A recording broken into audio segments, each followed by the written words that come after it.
Hello? Can you hear me, everyone? Hello? Hello. Yeah, hello. Good morning. How are Oh, you? Okay.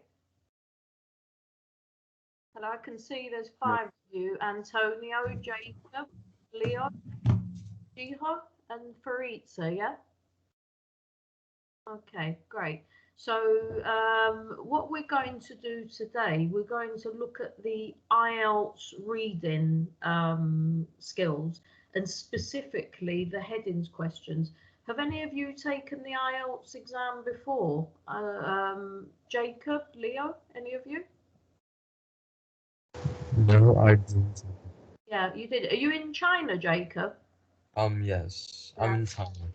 In Thailand, okay. And then, but as I say, obviously the IELTS exam is the most popular exam that you need to enter university.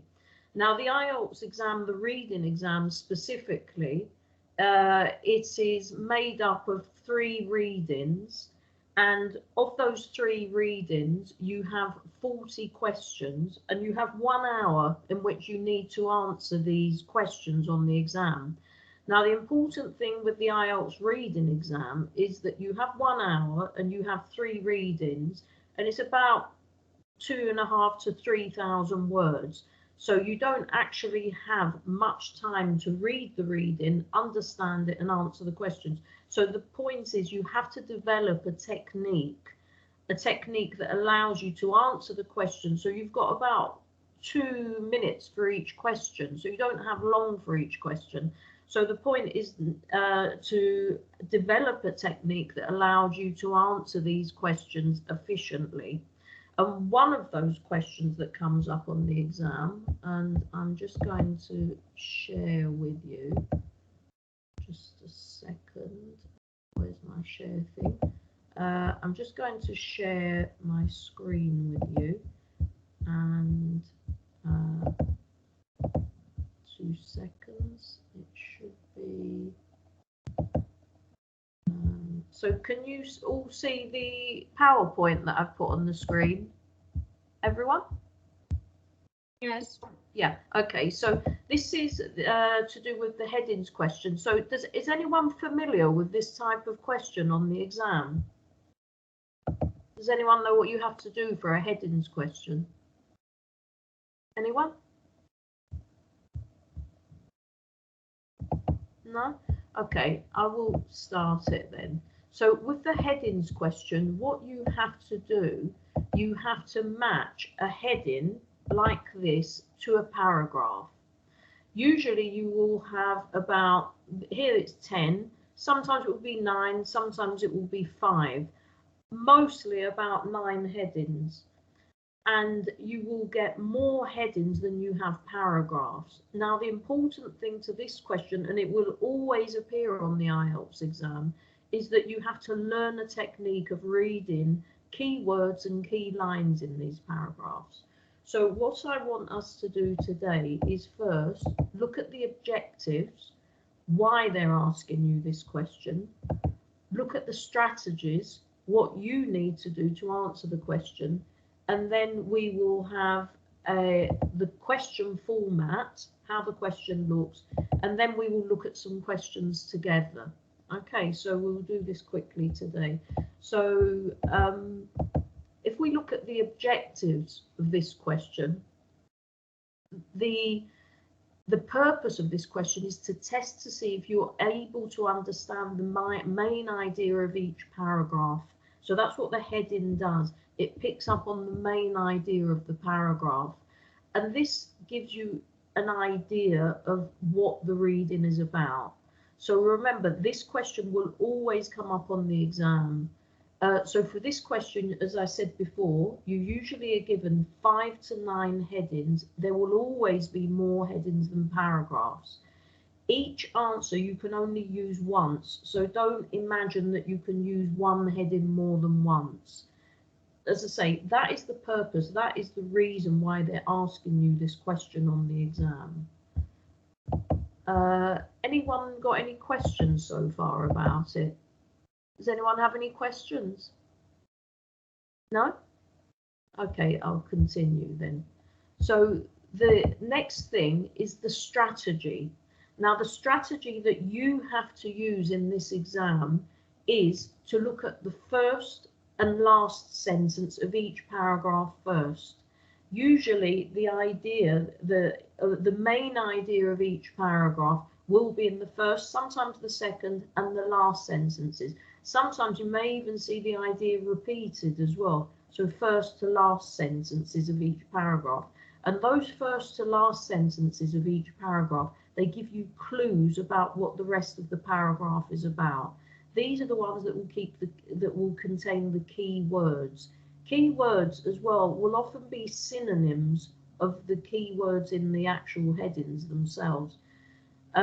So there is a sample answer given for illustration. So usually the first question will be done for you.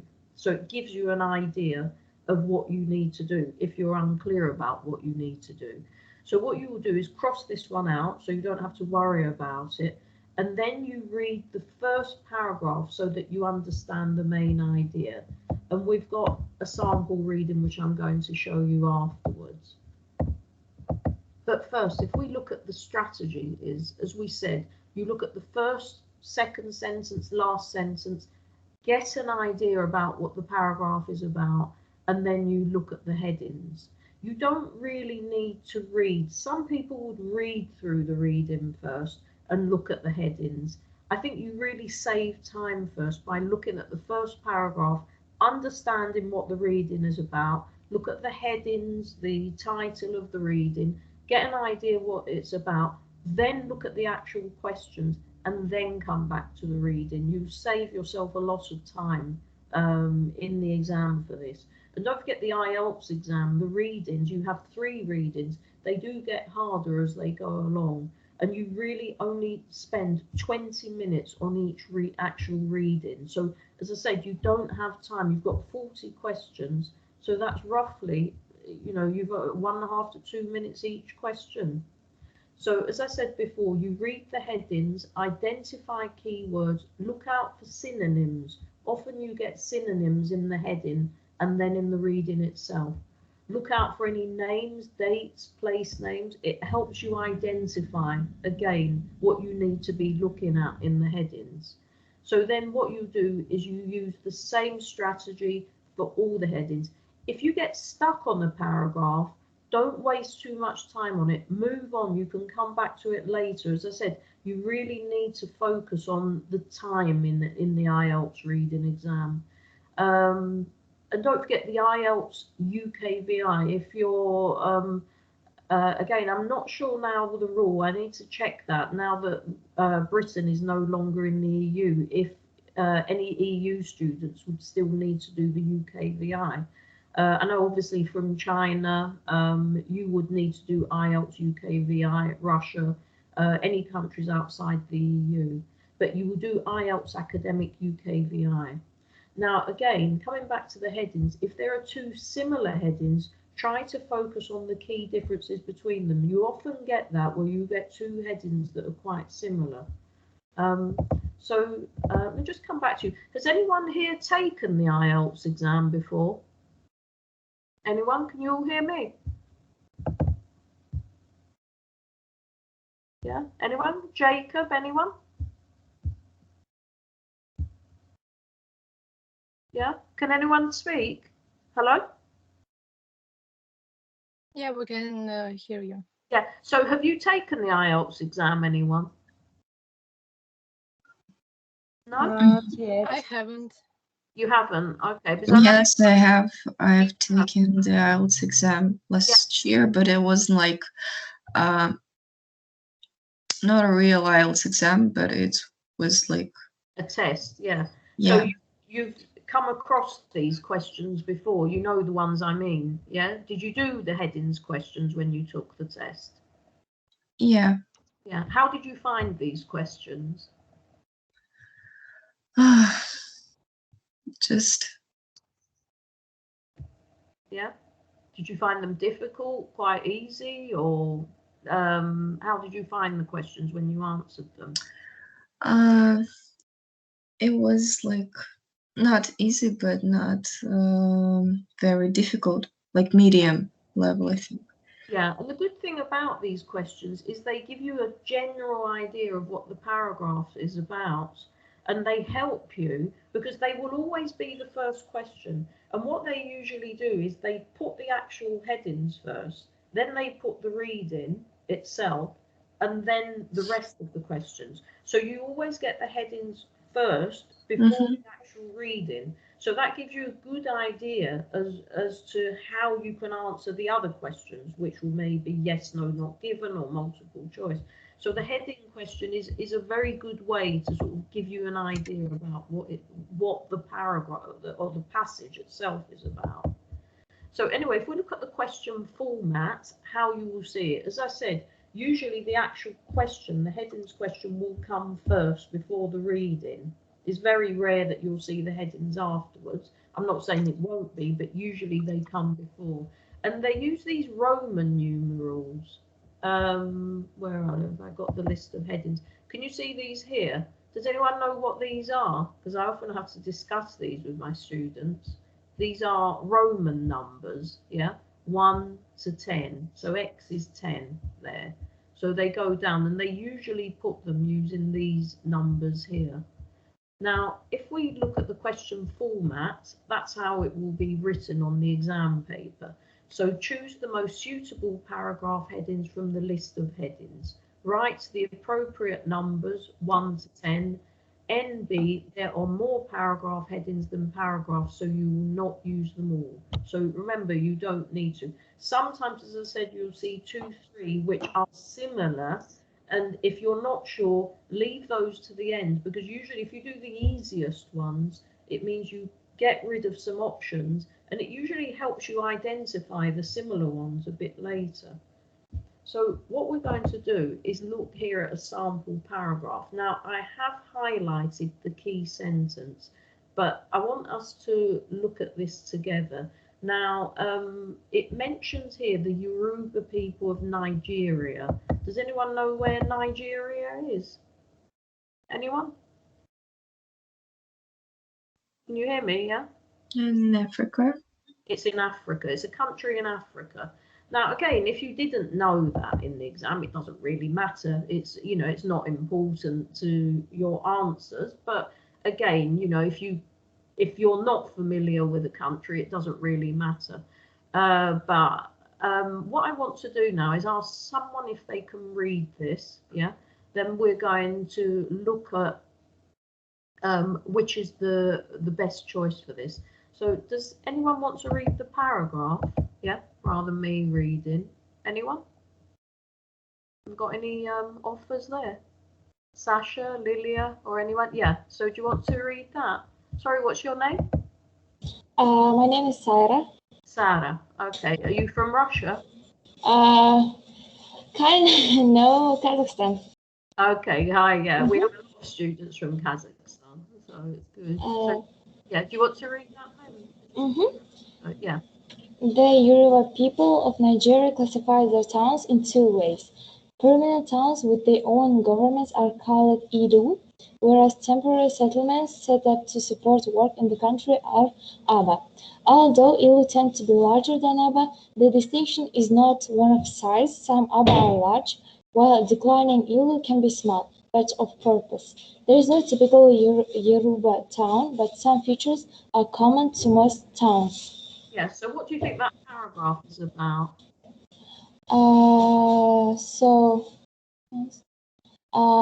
Urban divisions or town facilities?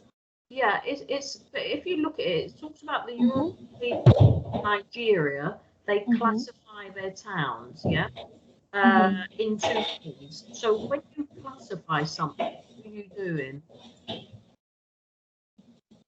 You are dividing, aren't you? You're separating. Urban division? Yeah. Do you think but if you look at that, yeah. So permanent towns, but is it that? So if you look at permanent towns with their own governments are called EU. So these are towns that are always there, yeah. You've got the temporary ones where which are called ABBA, where people don't stay in the same place; they move around, don't they? and then it says although EU tend to be larger than ABBA, yeah, the distinction is not one of size. So have a look at the word. What does the word distinction mean? Sorry. Distinction, anyone? What does it mean? Anyone else can tell me what a distinction is? A distinction, it means it's a different, it's a type. So, so it's not actually divisions, because it's not talking about how they're divided. It's talking about the different settlements. So, does anyone know what the answer would be? Katia, you read it? What do you think the answer is? Architectural styles. It's not looking at architectural styles, because what would an architectural style be? Give me an example of an architecture. Types of settlements. Sorry, I didn't hear you. The last one, types of settlement. It is, yeah, that is types of settlement, because if you look, it's not divisions, because it's not talking about how they're divided. It's talking about the different, as it says here, where's the word that we wanted? Features, it's talking about distinctions, you know, different types. So there are two types of settlement in Nigeria, aren't they? There's the permanent towns and there's the temporary towns. Does anyone know what a temporary settlement would be? What sort of example could you use of a temporary settlement? Does anyone know what the word nomad means? N-O-M. Yes. Yeah, what's a nomad? So nomads, our people used to be nomads. So we will change our settlements, depend on the weather, depend on the whether it's summer or the winter. So nomads is the people that change their settlements, depend on the how I say this. Exactly, yeah. I mean, in the past, environment would move around. Maybe they needed to move for water, or as you say, for the weather, or something like that. So in the past, we had many more temporary settlements, like nomads. So it seems that in Nigeria, there are still these type of nomadic settlements where people don't stay in the same place; they move around. But as it says here, that the ILU are the temporary settlements, and set up to support work in the country are ABBA. ILU tend to be larger. The distinction is not one of size. Some ABBA are large, while declining ILU can be small. So the whole paragraph is talking about different types of settlement. Some are permanent, some are temporary. So again, if you look there, the first line, the Yoruba people of Nigeria classify their towns in two ways. Classify is different types. They're classifications, aren't they? But if you look, the whole paragraph is giving you clues. Now, obviously, this paragraph is smaller than one. Well, not always. Sometimes you get small paragraphs in IELTS as well. Sometimes you get really big paragraphs. If you get really big paragraphs, then you'd look at the beginning, you'd look at the middle and the end. So you try, and also when you are looking at an IELTS reading exam, scan it quickly. If you see words repeated as well, pay attention to repetition of words. They are repeating them for a reason. It means they want your attention to go to that part of the reading. So if you get repeated words, pay attention, because it usually means you have to pay attention to that for your answers. And as I say, the headings questions come first. So they give you an overview of the whole reading. When you finish the headings questions, they're going to be about 5 to 6 or something, sometimes, answers you'll need there. Then after you've finished those, after the reading itself, when you come to the next questions, you usually come back to the beginning of the reading and work your way down, whether they're multiple choice, classification questions, or they could be yes, no, not given, different types. Now, this is the full list of paragraph headings. Now, for the first one, we have used types of settlement, which was number 5. So that answer, if you imagine if it's been given to you as an example, ignore that now. Don't pay attention to it. And if you look here at these questions, I would look at them and work out what the words mean. So let's just have a look at what these words mean. Then we will come back and look at a few of the other paragraphs. Town facilities. What does the word town facilities mean? What's a facility? Does anyone know what a facility is? It's like in town we have gyms, cinemas, like places for people, I don't know, where they can relax and maybe some, entertainments, so something like that. Exactly. So facilities. So facilities are things that, as you say, that give you benefits in a town. They're things that places of recreation where you can relax, as you said correctly. Colonization. What does the word colonization mean? What is a colony? How would you describe the word colonization? Does anyone know what a colony is?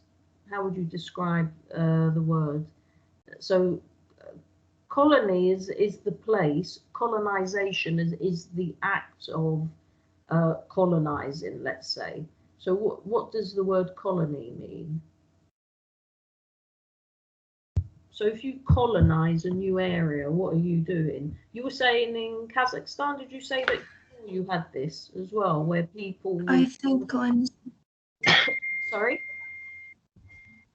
I think colonization means when one country or land takes control of or another land that are outside of their boundaries.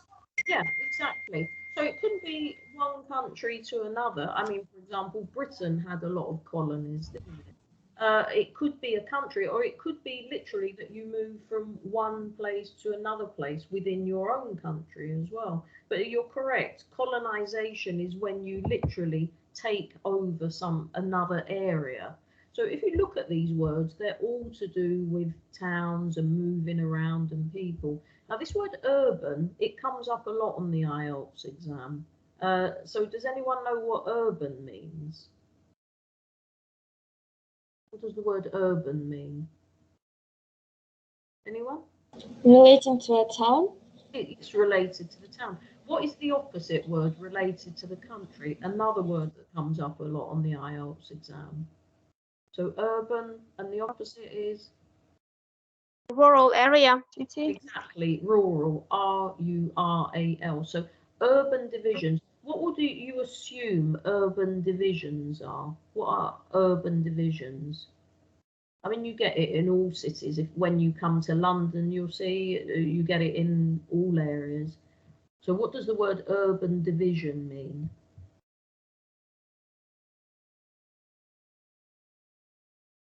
Would you understand? Does anyone know? What does the word division, to divide, mean? It means to separate, doesn't it? So they're like separations that exist in towns. It could be, what would you assume is what is an example of an urban division for you? What would you think? Yeah. Well, it could be maybe different social groups, maybe different ethnic groups that are separated into different parts of a town.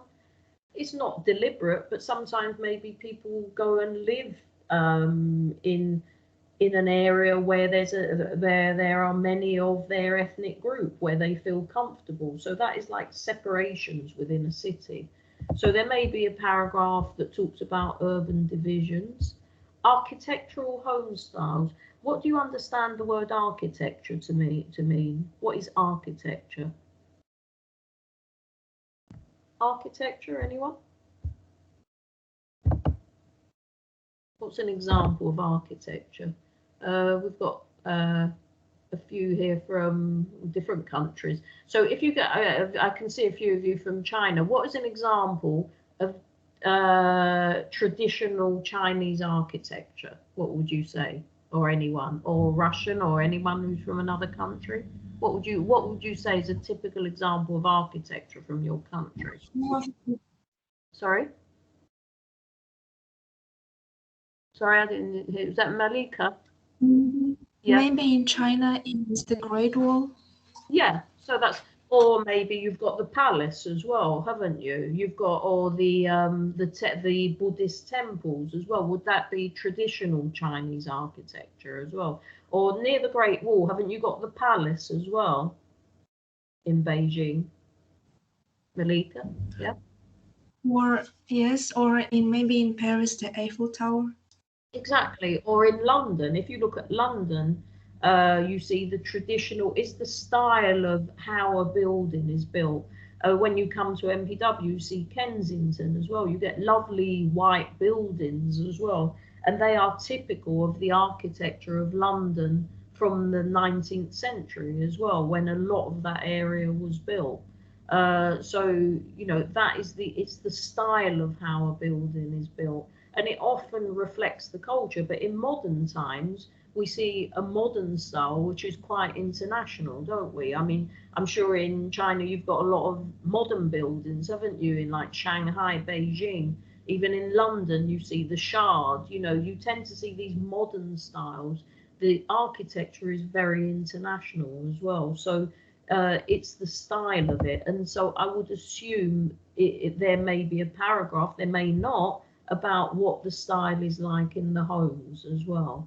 Types of settlement we've had, so you don't have to worry about that. Historical foundations. What does the word foundation mean, anyone? You've got foundations, can be of a house, or it can be of a culture, it can be a personal thing, it can be many things. So what would you assume is a foundation? Could be your family as well. What would you say, Malika? You spoke before. What are your foundations, you think? What does the word foundations mean? It's like basics or background. Exactly. It's the basics or your background. So your foundations are your family, aren't they? They give you your support, your help when you need it, don't they?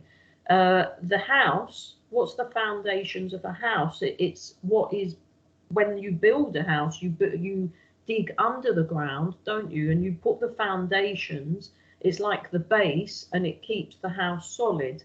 But also historical foundations, so it could be your historical roots, the things that a culture comes from as well. And every culture, every country has its own historical foundations. And this obviously is referring to Nigeria, a country in Africa. What are domestic arrangements? This is something that's changed a lot over the years in modern cultures.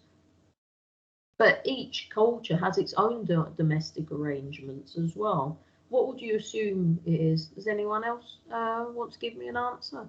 Or anyone? Malika, Katya, or anyone? Jacob, I can see you there.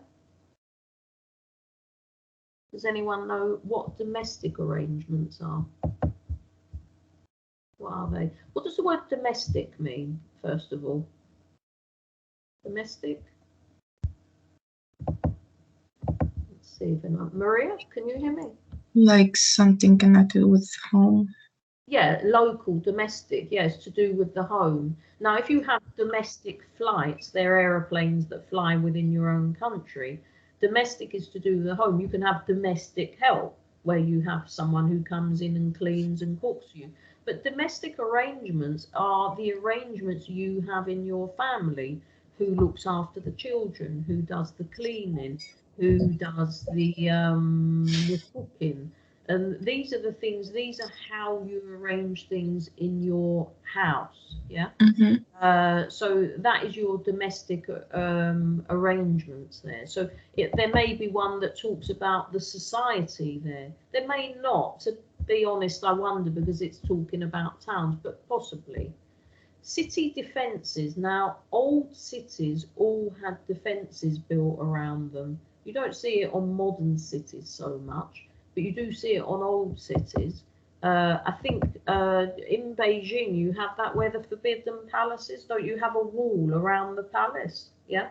And the old cities often had walls built around them. Why would they build walls, anyone? Anyone here? To protect.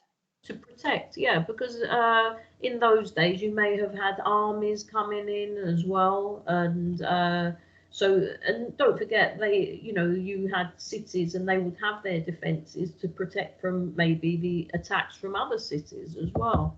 So there may be some paragraph that describes walls, protection, things like that.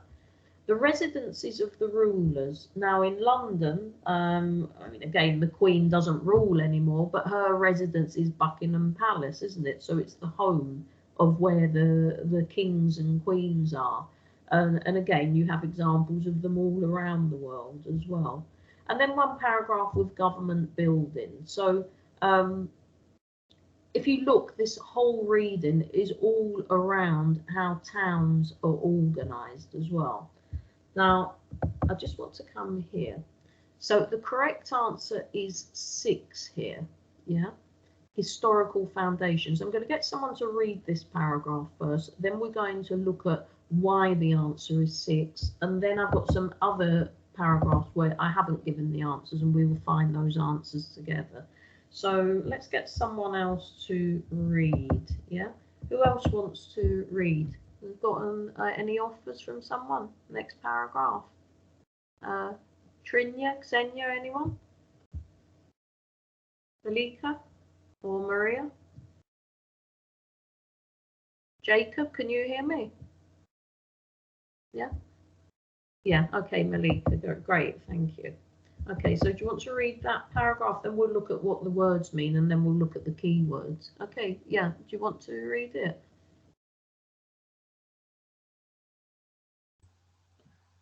I can see the paragraph. I see. Yeah. Can you see it now? Mm. Okay, great. Mm-hmm. Okay. In the 19th century, most towns were heavily fortified, and the foundations of these walls are sometimes visible.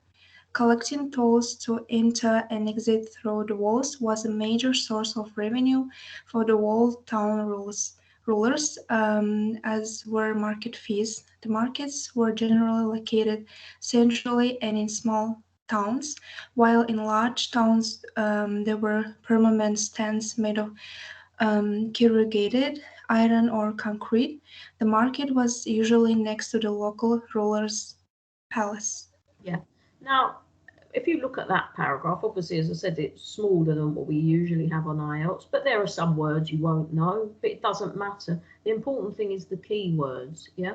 So do you know what fortified means, Malika? Do you know what that means? What do you think? Yeah. I guess no, I don't know. Fortified, it means protected, it means strengthened. So if you look, or it's referring to the fact that these towns were protected, and the foundations of these walls are sometimes visible.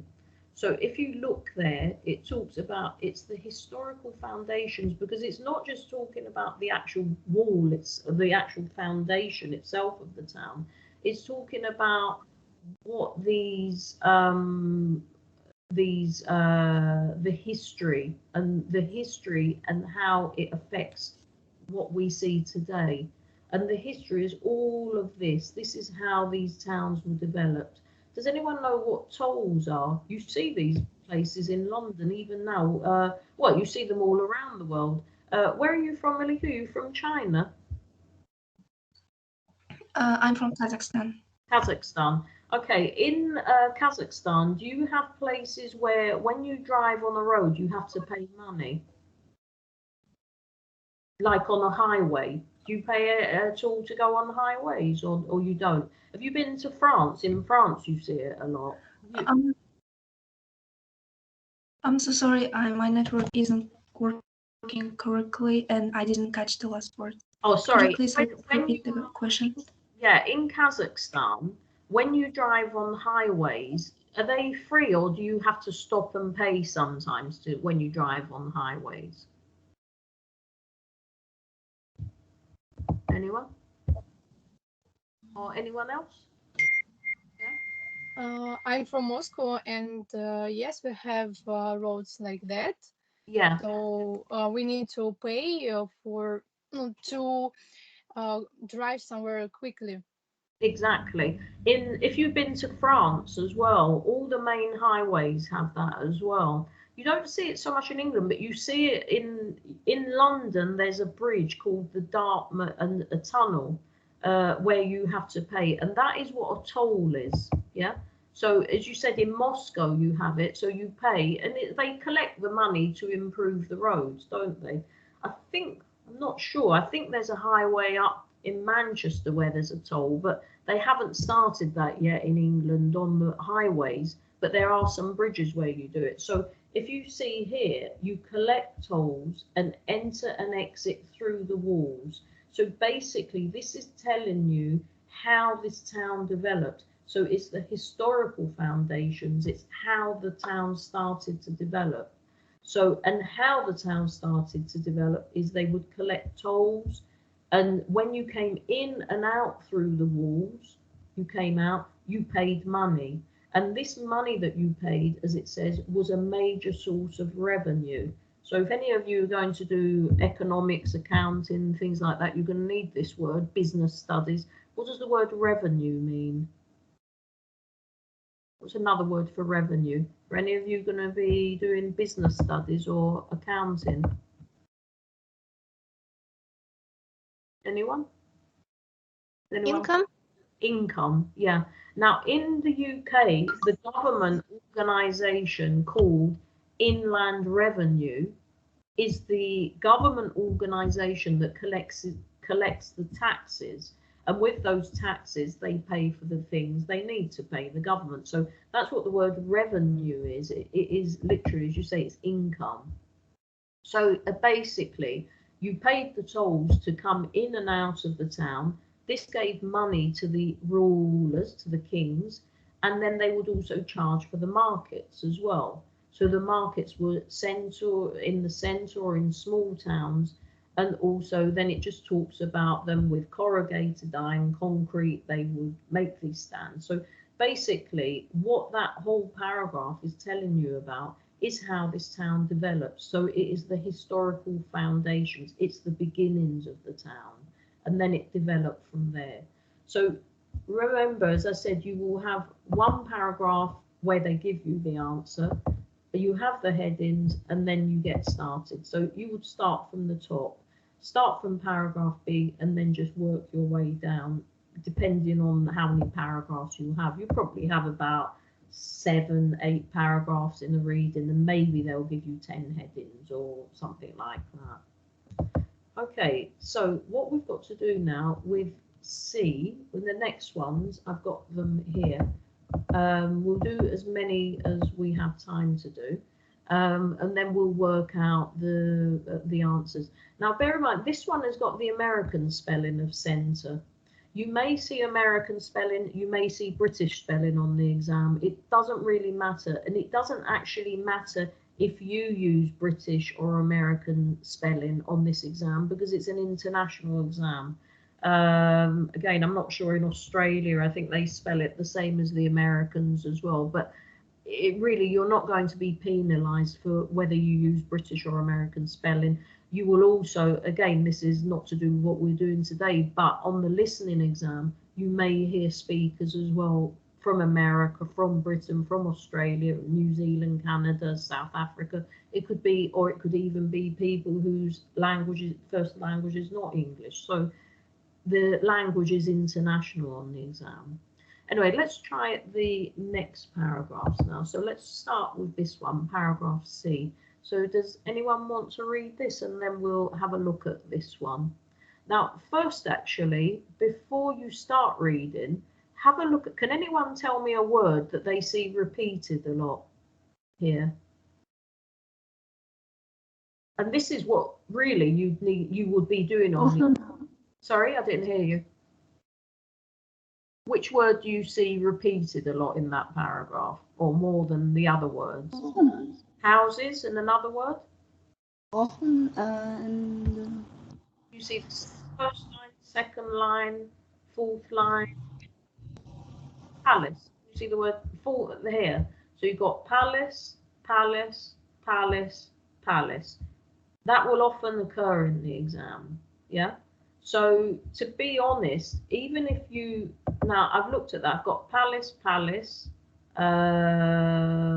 palace, house, palace. So house is a ruler's palace, is a ruler's house, isn't it? So if you come back to the headings, now we haven't read it, which heading do you think, if we come back to the paragraph itself, palace, palace, palace, houses, palace.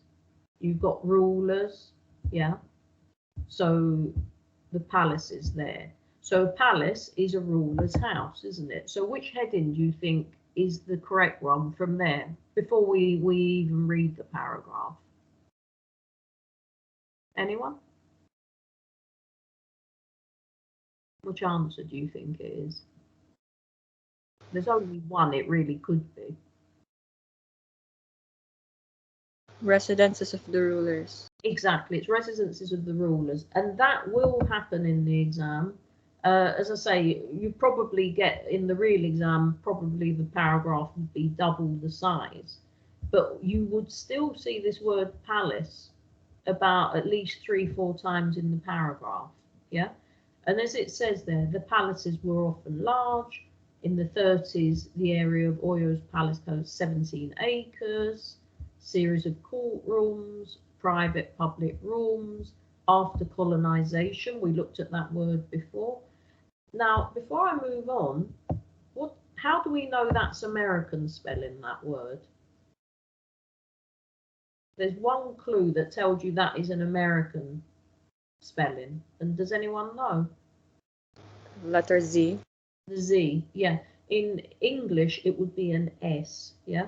So you go. That's an example of what you could see on the exam. But again, it doesn't really matter. But you will see that. So you've got here palace were large. It really, it doesn't matter if they were large, but it's just extra information. Tells you about the size. It tells you about the rooms. After colonization, we had that word before, meaning people moved there. Many of the palaces were completely or partially demolished. What does the word demolish mean? To put down or destroy. Yeah, to destroy. Partially means half, doesn't it? So the rulers built 2-story houses. So what's a story in a house? The levels. It's the levels, yeah. So it's houses that were 2 levels for themselves, using some of the palace grounds for government buildings. Now, we have got the thing there, government buildings, but why would government buildings not be the answer to paragraph C? Some people may see it quickly, think, oh God, quickly, because don't forget in the exam you're having to work very, very quickly. So sometimes people see the first word and they think, oh, that's the answer, and they put it down, but it's not the answer. Why is government buildings not the answer to that paragraph? What is the paragraph mostly talking about? You said before, palaces, yeah? And it only mentions it at the end, yeah? So it's like non-essential. Yeah, sorry, yeah, it's not the central theme, is it?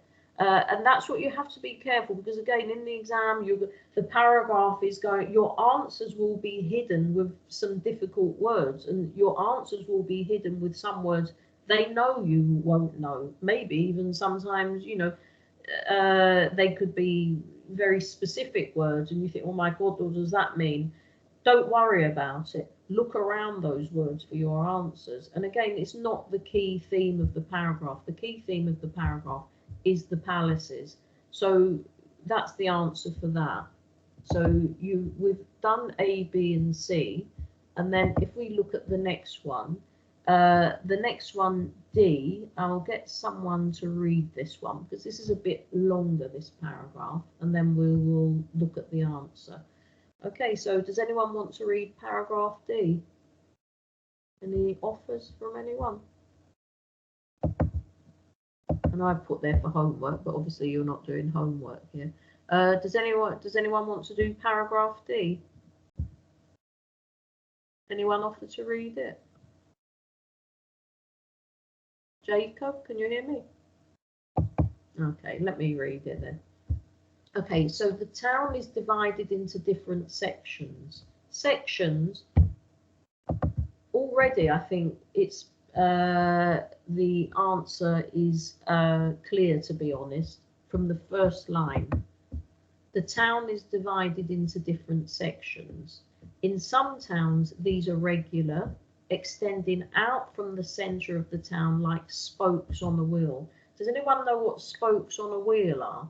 They're things that stick out, yeah? While in others, where space is limited, they are more random.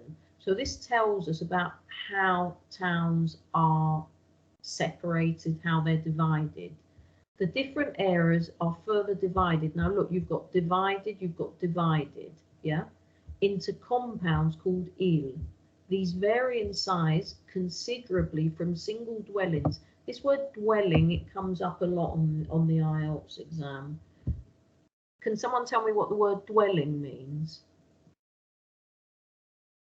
Anyone? If you put it in the chat, if you don't want to speak. So what does the word dwelling mean? Does anyone know? Malika, do you know what the word dwelling means? Living space. It's a house, isn't it? And a Yeah, living is the person who, yeah, shelter, correct. Yeah, it's a shelter, it's a home, it's a house. A dweller, you may get like an essay, because that's what I'll be looking at next week, the bar charts or the graph essays, where they may have a graph where they've got urban dwellers, rural dwellers. So it's people who live in the town, people who live in the countryside. So a dwelling is a home, it's a shelter, yeah? So if you look here, it says there are single dwellings to up to 30 houses. So single dwellings will be houses that are on their own, or up to 30 houses. They tend to be larger in the north. Large areas are devoted to government administrative buildings. Newer developments such as industrial or commercial areas or apartment housing for civil servants tend to be, oh sorry, it's my typing, the edge of the town, yeah? Now, if you look there, there's a few words I want to look at for the meanings, then we'll look at the headings answer. Again, you've got government buildings mentioned there, which, if you look there, it's got government buildings, but it's not the main point of that paragraph. Now, what are industrial and commercial centres? If you can give me an example of what is an industrial centre and what is a commercial area. Does anyone know? If you put it in the chat. What's an industrial? What does an industrial area have? Anyone? Anyone tell me? What's an industrial area? And they tend to be outside of city centres now, not in the centre. In London, we used to have where, I don't know if any of you have been to London, exactly factories and manufacturing. If you come to London to where Tower Bridge is, that used to be where you'd have the ports, you used to have factories there, but now they've moved outside of the city centres. So industrial areas will be areas where you have factories.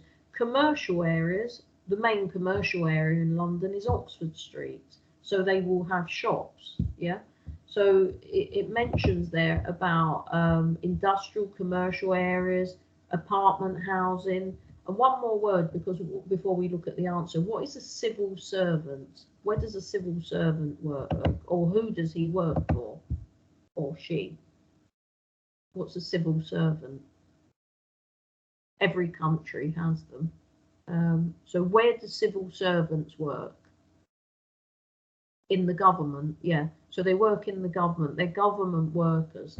So if you look at this, you've got divided, different sections. So it tells you, the first line gives you the answer. So if we look at that, which is the answer? I mean, if you don't want to speak, just put it in the chat box. What do you think the answer is? Urban divisions. Urban divisions, yeah. So remember, actually, when we looked at it originally, we thought maybe urban divisions were the first one, but sometimes you might think of a heading and then you come back and think, oh no, it matches more with another paragraph further down. And don't forget, when you write these answers, you will put them on a mark sheet and you write in pencil as well.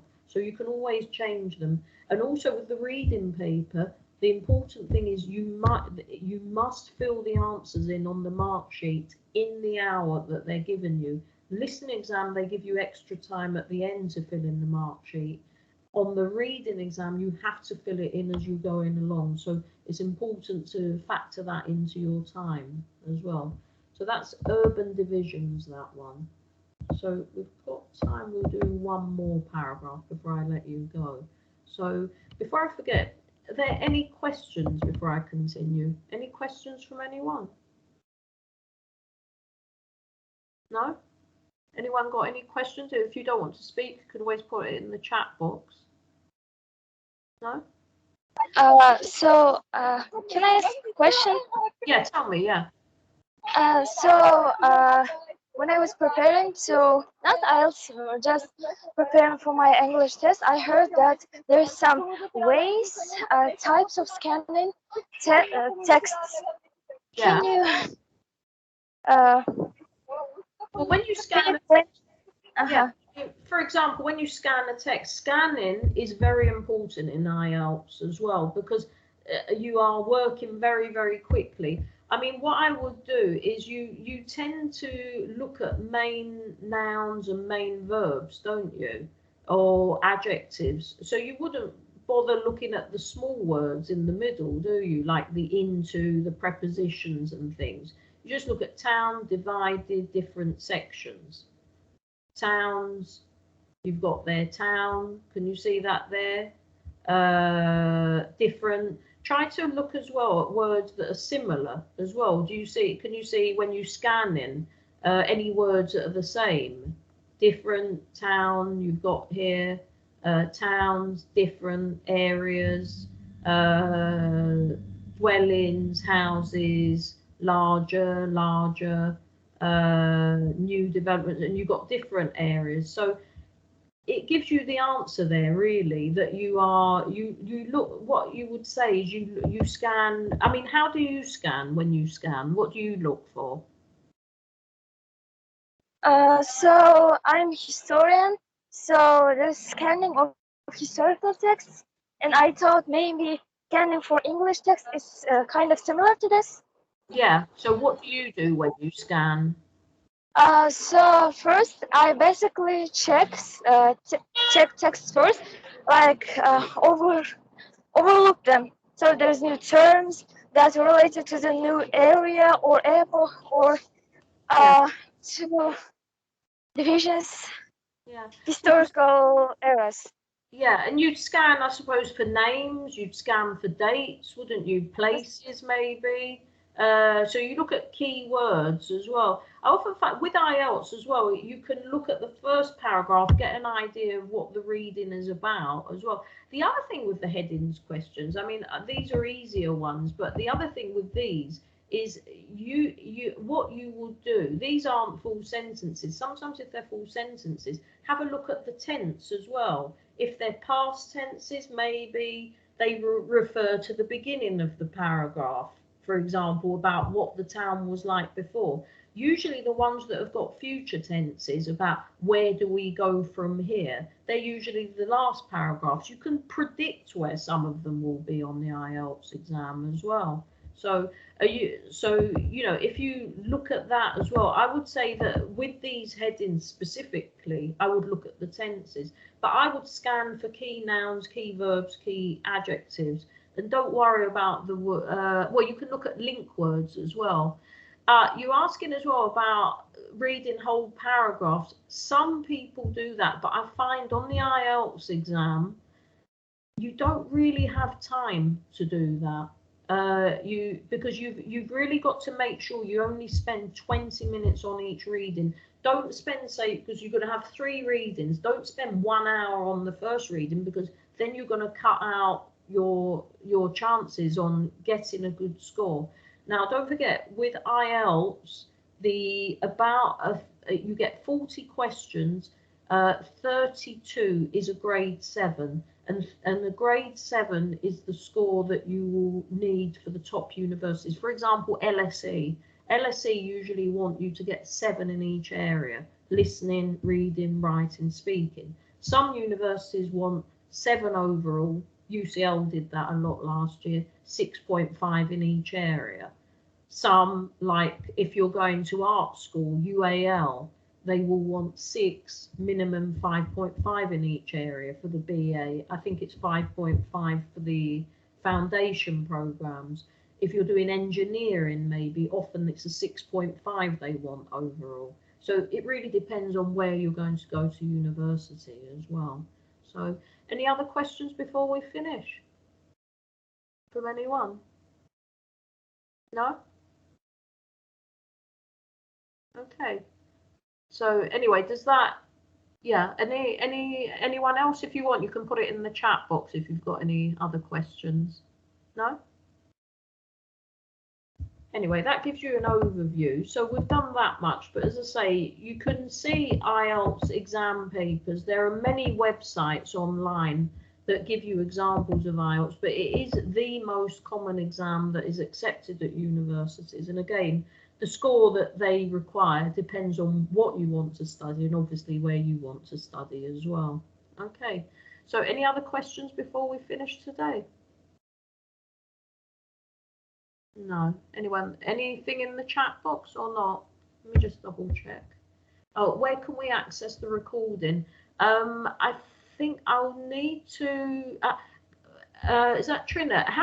Who did you register with? I'm not sure if it's Jacob, but if you ask, how did you register with the course? Who did you speak to? Trina, was it you who put a question in? Yeah. Let me just have a look at the conversation. Do you suggest, or do we suggest? Well, let me just quickly have a look at this question you put. We read whole paragraphs first. Some people do use that technique, but if you are going to read whole paragraphs, just read key words. Don't sit there and take too long. Some people look at the headings, then come back to the paragraph. Most people do that and just look at key words. Where you can access the recording, I would suggest that I don't know. I will have to ask them afterwards if they can maybe send you an email and see where you can access the recording, or whoever you registered with, if you ask them. But what I'll do is I'll ask MPW afterwards to send you maybe a link with the recording of the lesson. Okay, so does that answer your questions, everyone? Yeah? Okay then. Okay, thank you then for everyone today, and I'll be doing the writing next week. I'll be looking specifically at task 1 essays, and then what I will do is I'll ask MPW to contact you maybe and explain where you can access the recording. Okay, so thank you everyone. Have a good day, have a lovely weekend, and I will see some of you next week, I assume, and maybe in September in MPW. Okay. Anyway, thank you. Have a good weekend, and Thank you. thank you, and have a good day. And I'll see you next week. So. Thank you. Have a good day. Bye. So take care. Bye. Bye.